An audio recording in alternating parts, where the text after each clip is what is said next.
I thought it said Season 10. When you finish doing Season 10, please, when are you reviewing Season 10? When is Season 10? Season 10! I need it! No Season 10. Season 10. Season 10. Season 10. Alright, I don't think I explained enough about why I haven't done Season 10 yet, even though I explained in my last SpongeBob video, in the description, the comments, Discord, Twitter, and in every comment I responded to regarding it. So let's get back to what I do best, reviewing SpongeBob episodes in 10 words or less. So, Season 10. It's a bit of a shorter season, so this will be a lot easier than previous seasons. But before we start, I feel like I'm forgetting something. 1 month earlier. Hey Martin, would you be in my SpongeBob video? I would love to have you on my channel. Sure, send me the details. Well, doesn't ring a bell.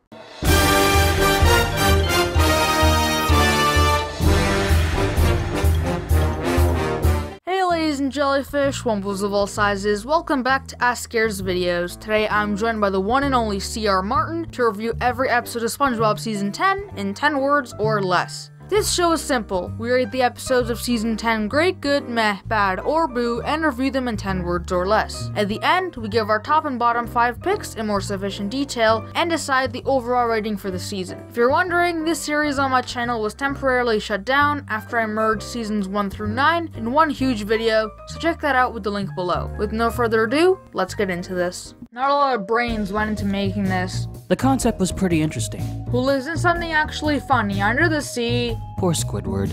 Tom Kenny is the best voice actor ever! This episode has a lot of holes. It's like Rehash City. I want my birthday cake! I hate meh episodes hate me! Are we back to enemy-in-law again? The out of characterness in this is unbearable. Yay, they finally used the bubbles cleverly.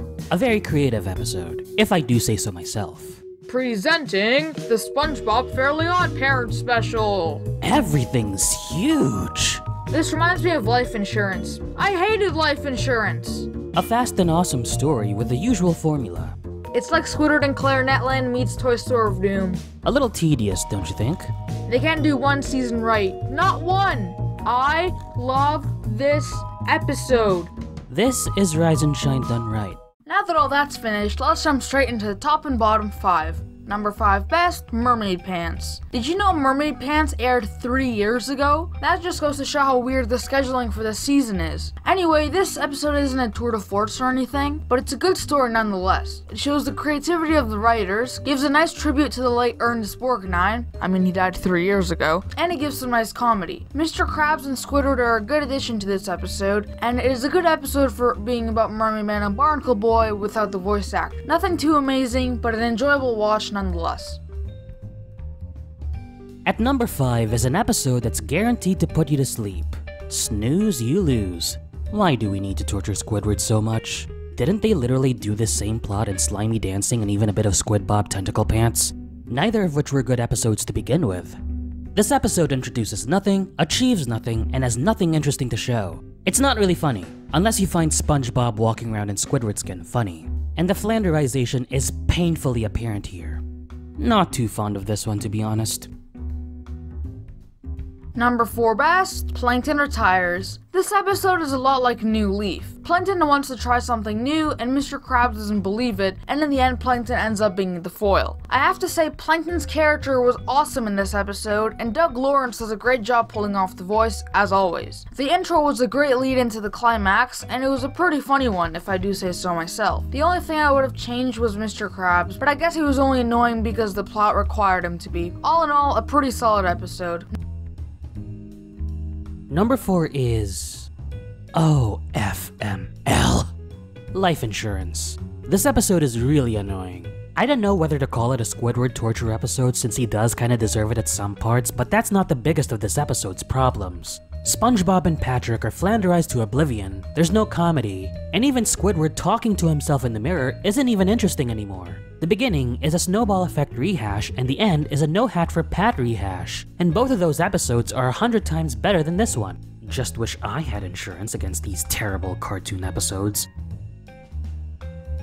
Number 3 best, The Incredible Shrinking Sponge. This episode is a lot of fun. SpongeBob shrinking hasn't really been a used plot before, especially considering he's a sponge and those are both shrinkable and cuttable. The plot isn't taken too seriously and is given enough passion to feel original and funny. This episode also cements its presence in Season 10, as this is an episode that they maybe would have done in pre-movie, like Suds, but it still has the feel that most Season 10 episodes have, including obviously the better animation. Overall, this episode is a really fun one. Coming up at number 3, damn it, we got a code red. Everybody, evacuate the area. We got a code red. Code red! Nope, hold it. False alarm. It's not a code red. It's a code yellow. Wait a minute. That's even worse. In all honesty, a very subjective episode. Some people may find SpongeBob's silly antics in a hospital funny, but I didn't. The worst thing about this episode is the characters. From the annoying doctors who sleep dart Squidward every single time, to the other doctors who are too damn oblivious for their own good, to mainly SpongeBob, who's good in the first half but is absolutely atrocious in the second. It's a shame, because you have one half of an episode that's actually pretty good, and then another half that's just plain rancid. Totally shameful. Number 2 best, Mimic Madness. Aw man, do I love this episode. This is a bit of an overrated one for its own good, but I do think it's in the top 20 episodes category. First of all, huge props to Tom Kenny for doing such a tremendous job voicing SpongeBob, the French narrator, Gary, and all the other characters SpongeBob imitates throughout the episode. He is truly one of the best voice actors in the business. Next, the song at the end is really nice and has a great emotion to it. The way the background is grim, SpongeBob's voice, the music, and even the camera angles they use in the animation. It just looks flawless. It's also really funny, sparking jokes left and right, and is just a fantastic one to watch. Now for the runner-up. And the second worst SpongeBob Season 10 episode is Housewarming. You may have noticed the episodes I've set for bottom 5 haven't been too outrageous yet. And that's a good sign. But Housewarming is one of those episodes that just gets on your nerves. Let's start with the obvious rehashes, shall we? Spongehenge and Jellyfish Jam. There is a lot of recycling in this season, huh? And not very good recycling at that. Uninspired, zero comedy, and those worms are hideous. Unpleasant. And the golden app goes to Feral Friends. I think a lot of people were surprised why Mimic Madness didn't get number 1, and that's because of a little ball of sunshine called Feral Friends. This episode is so fantastic. I think after Steven Hillenburg sadly passed away last year, this episode seems like such an awesome tribute. The whole premise of the original SpongeBob comic, The Inner Title Zone, was these little sea creatures all having personalities and unique designs. That's how the modern SpongeBob design was created, and what went down in history to be one of the best series ever made. Then this episode comes out with such an amazing premise, I'm genuinely surprised it hasn't been done since episodes like Pressure. The designs of the characters were pretty creative, and I like the comedy they put in this. Sandy has been a bit of an underused character in modern SpongeBob, so to put her as the main contender here is quite interesting, and frankly well executed. Just an awesome episode that in my opinion is one of the best ever, and could rival some of my other favorites like Bang Geeks and Can You Spare a Dime, but for different reasons. So Air, how do you feel about that one garbage episode they had to shoehorn in this season? Which would that be?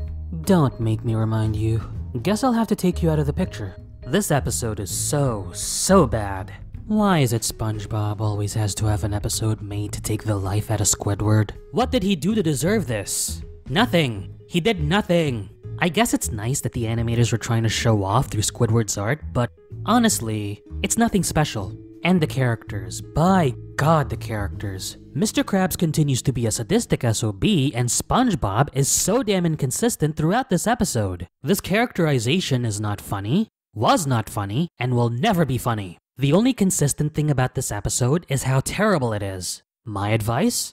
Stay away from this pile of sponge turd. So there you go. Before we get into the stats, here are all the rotten golden apps before the season.